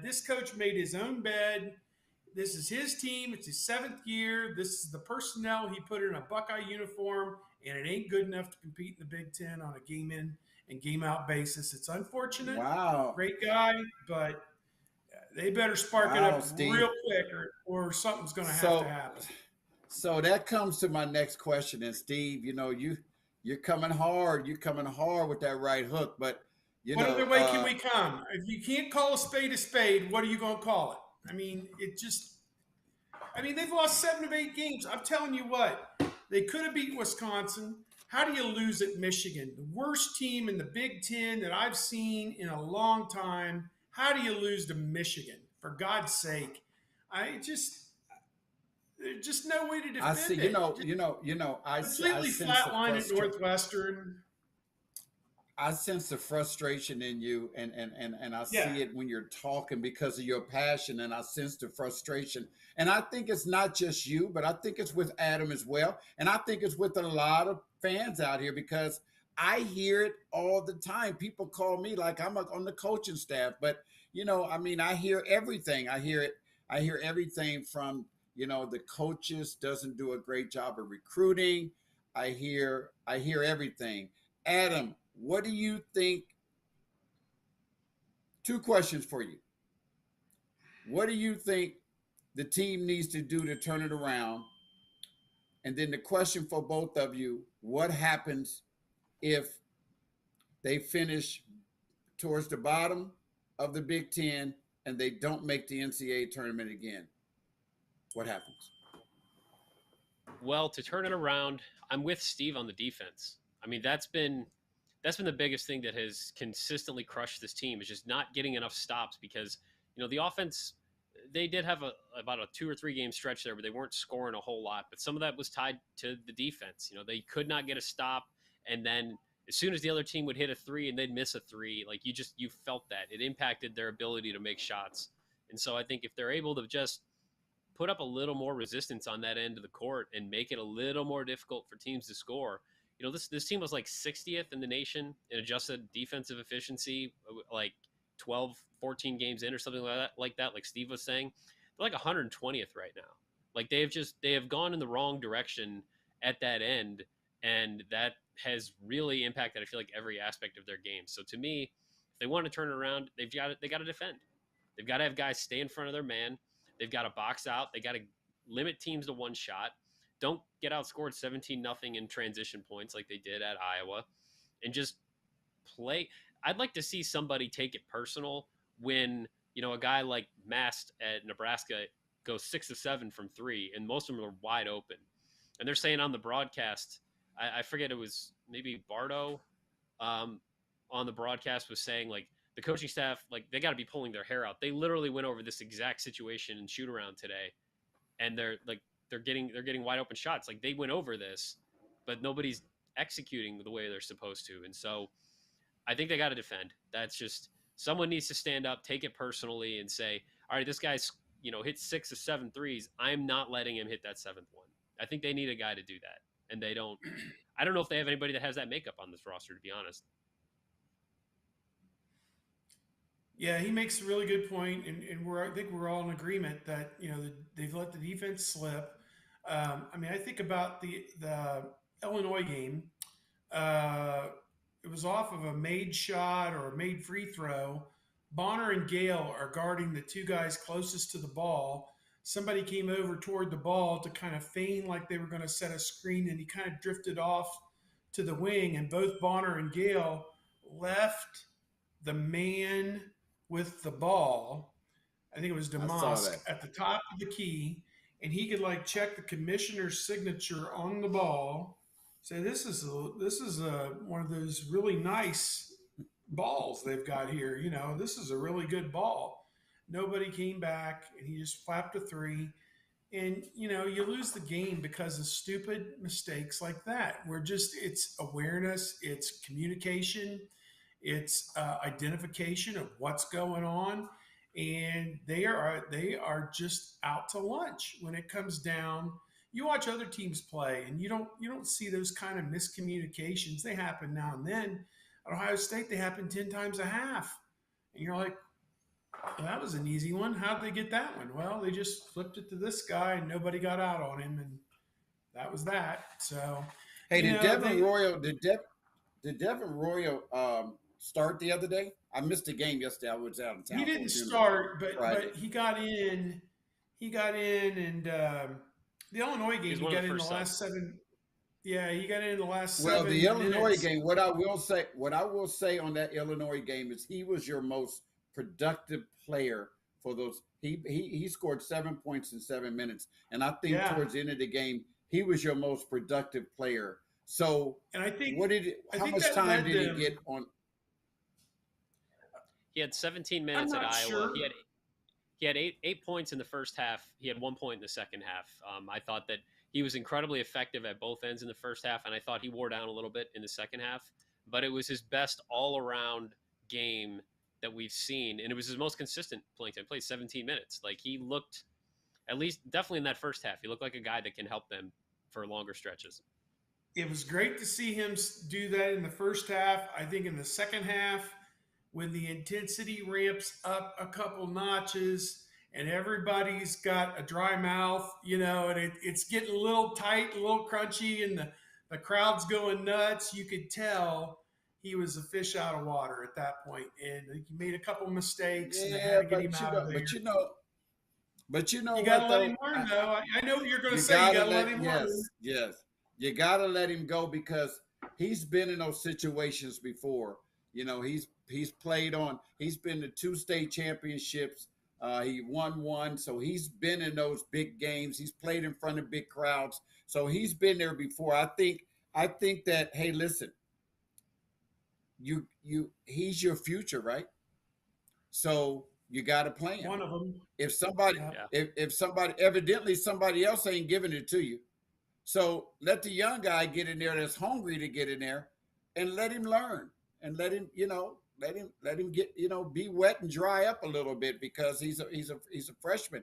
I mean, what more can it hurt you, to really get him in there, let him get, let him pay his dues. But back to the other question, Adam, what's going to happen if they don't make the NCAA tournament and they finish low to the bottom of the Big Ten and they lose in the first round of the Big Ten tournament? What do you think would happen? What do I think would happen? I think they'd have a very difficult decision to make because they'd have to factor in a couple of things. Who would they retain next year from a player standpoint? Because I do think if they make a coaching change, you will blow up this entire roster, which you can argue whether good, bad, indifferent. But they did set out with a plan 2 years ago to build through this group of guys, saying that there would be bumps. And in hindsight, it's clear they should have done more in the portal to help these young guys along and brought in more impact players instead of guys who have played complementary to non-existent roles. But Adam, what group of guys though? What group of guys? If you look at who they had a couple years ago and look at who they got now, who did they have a couple years ago with the group they got right now? You mean like they had NBA guys like Malachi and EJ? You said they was looking to build on this group of guys a couple years ago. Okay. But if you look at who they had a couple years ago and all the guys they got in the portal last year, none of them did nothing. Where they at now? And then you look at who they got brought in now, So who they building with? I mean, they got Well, to hit the portal again. yeah, I mean, you have to think if you want me to give you like an upside, like what could go right. You have Bruce Thornton, Roddy Gale, Felix Okpara, Evan Mahaffey as juniors, and guys who have certainly taken lumps, but guys who will finally be in the older half of the Big Ten, and then potentially sophomore Devin Royal, Scotty Middleton. Who knows with Tayson Chapman? He's not playing at all. But you would think you would have a little bit of a core there that then you go out and you add one or two guys in the portal like Jamison Battle, but maybe even a little bit more than that. There's you could talk me into liking that. And that's been sort of the plan for the last 2-3 years, is that those guys are going to be really good players as they develop. It's just been way bumpier and rockier than anybody expected. We're seeing like you can't win with youth in this league. You can't win with youth in this era of college basketball. So you have to think if they're older next year, it could be better. But to your point, if they finish in the bottom 3 of the Big Ten and don't make the NCAA tournament and don't even make the NIT, I think we probably know what happens there. They would have a 15 million plus buyout and they'd have a decision to make. But that's how I see it. I it's hard to say because I feel like the intricacies of this will matter to a very high degree. Because say this team goes 5-4 in its last 9, wins a game or 2 in the Big Ten tournament, and gets in the NIT and makes an NIT run. Like that would be demonstrative progress from last year. Not where people want Ohio State to be, but is that enough progress to say, let's run this back next year? It's a really nuanced question. I think so. But with so much basketball still left, it's bad right now. We know it's bad right now. The vibes are terrible right now. I know the replies I get to every single thing I tweet, write, post, whatever. There's only one thing on most people's minds right now. They do have 9 games left. And we can say, yeah, I don't think they're going to do this or I don't think they're going to do that. But if you know that's going to happen, then tell me the lottery numbers tomorrow, and then I won't have to worry about any of this. So we'll see. They got a lot of basketball left. It's not good right now. Yeah, I think the climate right now, you look at Gene Smith posted a picture of him with the new president, Ted Carter, at the luxury suite watching the Illinois game, and 100-0, the replies under it were, "You did this, Gene. You extended this coach, Gene. You need to fix this, Gene. I'm never coming back there, Gene. I need you to get this figured out, Gene." Just 100-0, completely negative about the current climate of the program. They're going to set a record for the fewest fans to attend games on average in the 26 years of that building. And the last year, the record goes back to the last year at St. John, when they only won 1 Big Ten game in Jim O'Brien's first year. He had Michael Redd and a bunch of, walk-ons basically out there parading in Ohio State uniforms. He had Scooney in a redshirt year. Damon Stringer was sitting out because he'd been disciplined or whatever and was hoping to come back. And, eventually the following year they went to the Final Four, and, by the end of the year, they're getting 18,000 people to come to the games again. It doesn't take long. It doesn't take long to turn it around, but you have the right people. What do I think is going to happen? One of 3 things happens. They either catch fire, make the NCAA, which would be like a 6-3, 7-2 type finish, win a game or 2 in the tournament, blah, blah, blah, whatever, get into the NCAA, and everybody's fine. 5-5 down the stretch, 5-4 down the stretch, murky, real freaking murky. They could go either way. They could say, I think it's going to come down to interpersonal relationships. This new athletic director, Ross Bjork, coming in from Texas A&M, is going to sit down in a room with Chris Holtmann and say, okay, bro, what is your plan? And he needs to come out of that meeting with, hey, we're going to be at, not only that, what's your plan? Bullcrap. Who are we buying to get in here on NIL to fix this for next year? Give me some names and let me know that you know what we need to get back, not only winning 20, but getting like to 26, 27. That's what the goal really needs to be. just getting back in the tournament. And if they flame out and only go 2-7 or whatever down the Hey, stretch, Steve, if there's one, they have to pull hey, the if there's plug. one, They have if there's to pull the one, plug, and there's just no other two ways around. if there's one player, You wouldn't if there's sell one one ticket. player, You wouldn't sell one season ticket other than the people who paid the seat licenses, who are like obligated to buy the season tickets, like 9,000 people. I mean, you're drawing 11,000 people, and you sold 8 or 9,000 tickets just for the seat license people. No one's going. No one's going. I know it's really sad.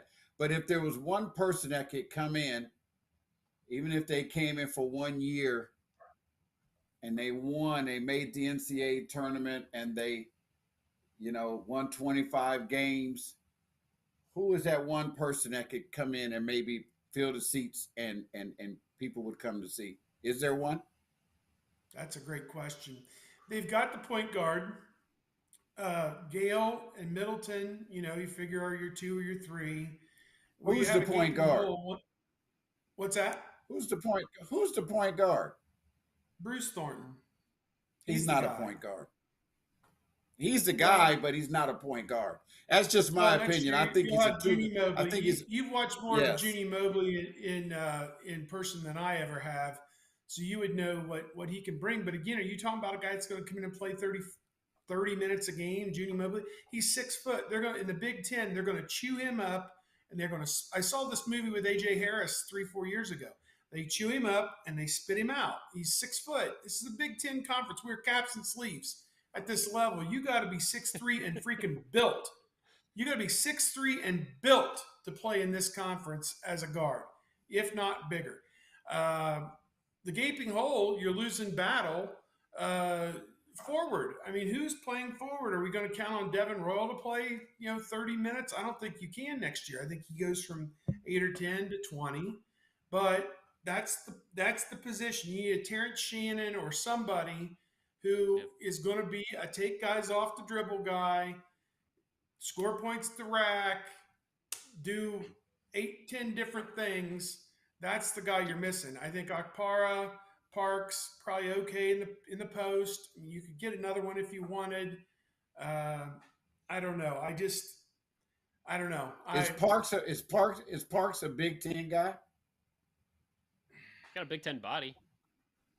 And what? Izzo wanted him. Mike Woodson wanted him. Like, I tend to think yes. We've barely seen him, so it's impossible to say right now. We've never seen him.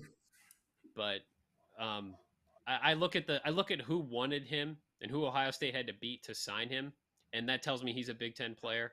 Just there's a growth curve for those guys, and he's not going to take minutes from Felix as he continues to develop. So, you guys remember Carson Edwards that played at Purdue? Is Junie the next Carson Edwards from like 5 years ago at Purdue? The little guard who just comes off screens, catches and whacks it. I mean, Junie's better than that. Junie's a very good player, but I think Junie's going to come in and make an impact at Ohio State. I really do believe that. I think Junie is one of the top players. Junie can shoot the ball. He can get to the bucket. He's very, very smart. Basketball player, and I think that Junie's going to come in and really, really. They don't have nobody like Junie right now.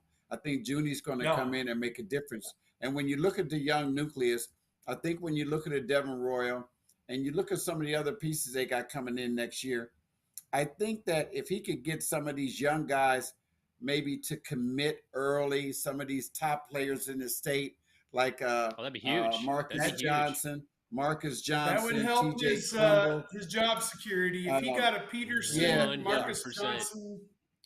Well, Peterson, if you got a Johnson, Darren Peterson, Jones, whoever. That's the one right there. I mean, he's recruiting right now the best player to come out of this state since LeBron James and Darren Peterson, and who I was with this weekend. But if he gets him to come here, I mean, if he could get these guys to commit this year, which probably not going to happen, but I'm just saying, even if he got the young guys, people would say, oh, okay, he got the two best sophomores in the state, and Marcus Johnson and TJ Crumble. and then if he gets Dorian to commit down at Richmond Heights, okay, he's got the number one junior in the state to commit. Now, okay, now people are gonna be like, okay, now we're doing something. Yep. Now we got Here's the the best future. players in Ohio. Yeah, here's your future. Let's go with that and start getting some bigs. But hey, listen, I like the coaching staff. Those are my guys. I hate to see something happen, but in this game right now, I read both of you, especially you, Adam. I read everything on Twitter, and nobody has nothing nice to say good.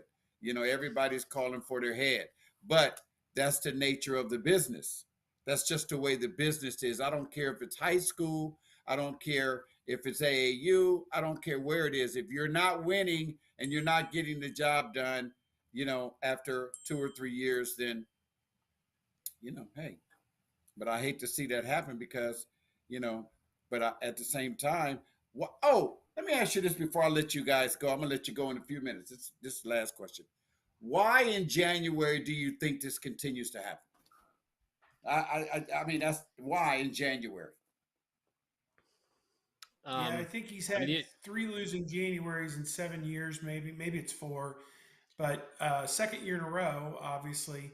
I think that some of it could be tailored to the fact that once they get past that CBS game against UCLA, Kentucky, or North Carolina in mid-December, it feels like they can just exhale, where they have been on a 6-week run to cram a bunch of games, including a couple Big Ten games, sometimes like a Duke game with the ACC thing in there. Previously, it was like a Villanova game or a Cincinnati game or even a Xavier game. You've had some really high measure games in the first 6 weeks. And then they play that game like December 17, 18, whatever it is. And it just feels like when they get past that Saturday and everybody takes off for Christmas, it's like this huge exhale that, oh, we survived it.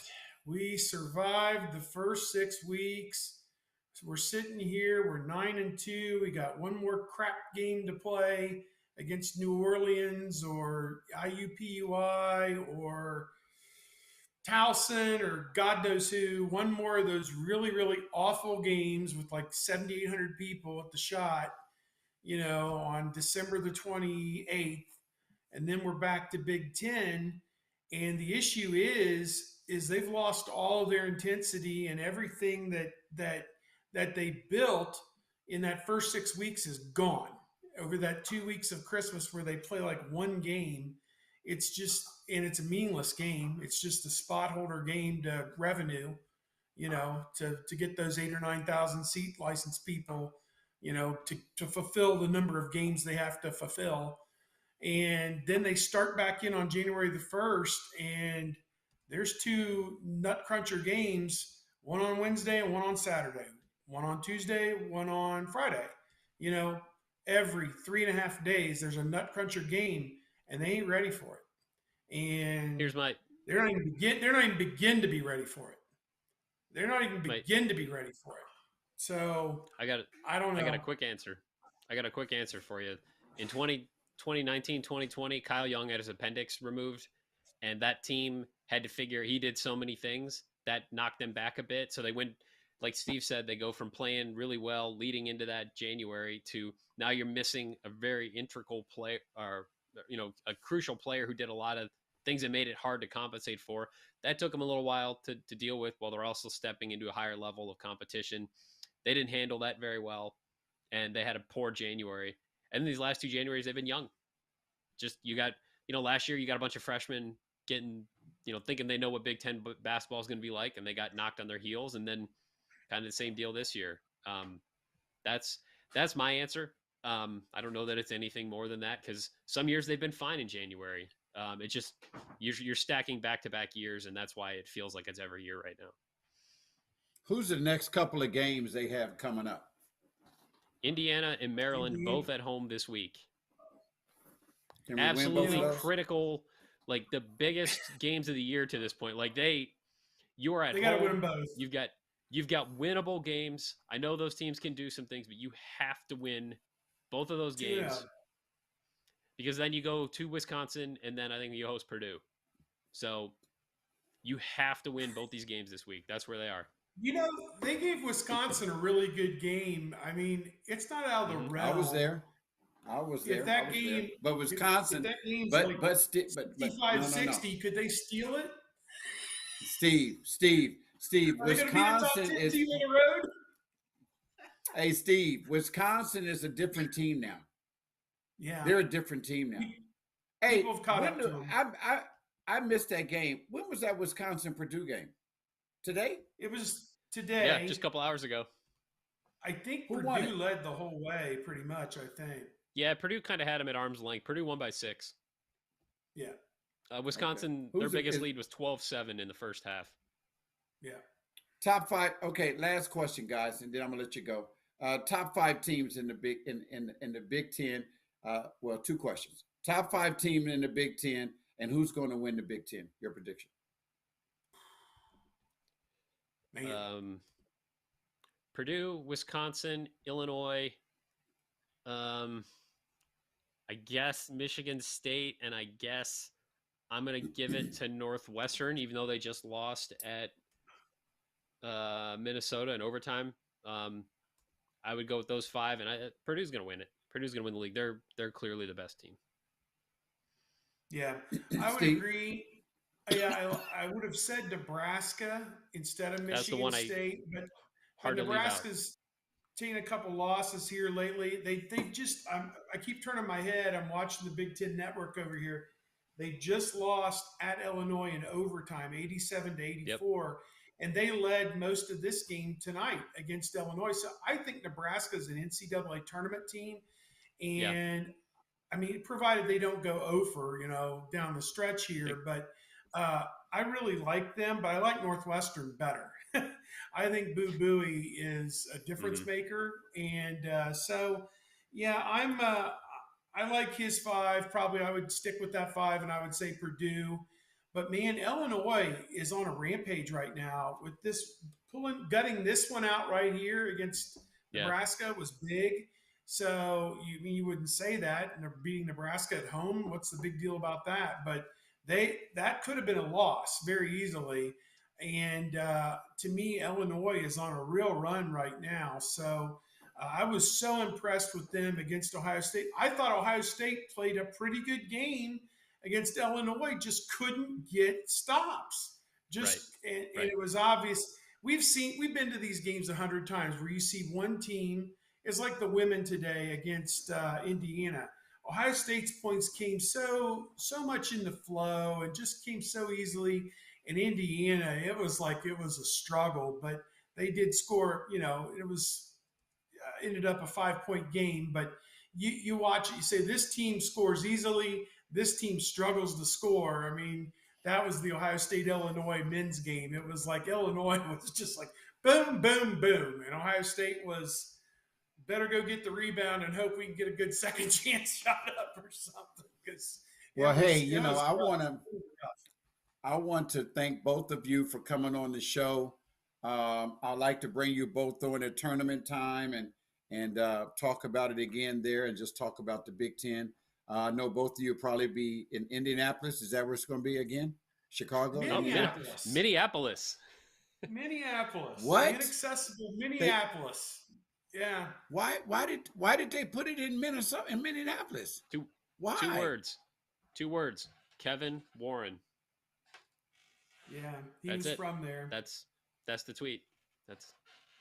Wow. Well, anyway, I know I'll be home watching it. But anyway, thank you guys for coming on. I appreciate you always, my friends, my buddies. I appreciate you that, I thank you guys that I can pick up the phone and call you and talk Buckeye basketball at any time. And you guys do such a great job. Continue much success. Continue doing what you're doing and give the fans everything they need to know about the Buckeyes. Adam, I just, you keep us going and letting us know what's happening throughout the games and everything about the Buckeyes.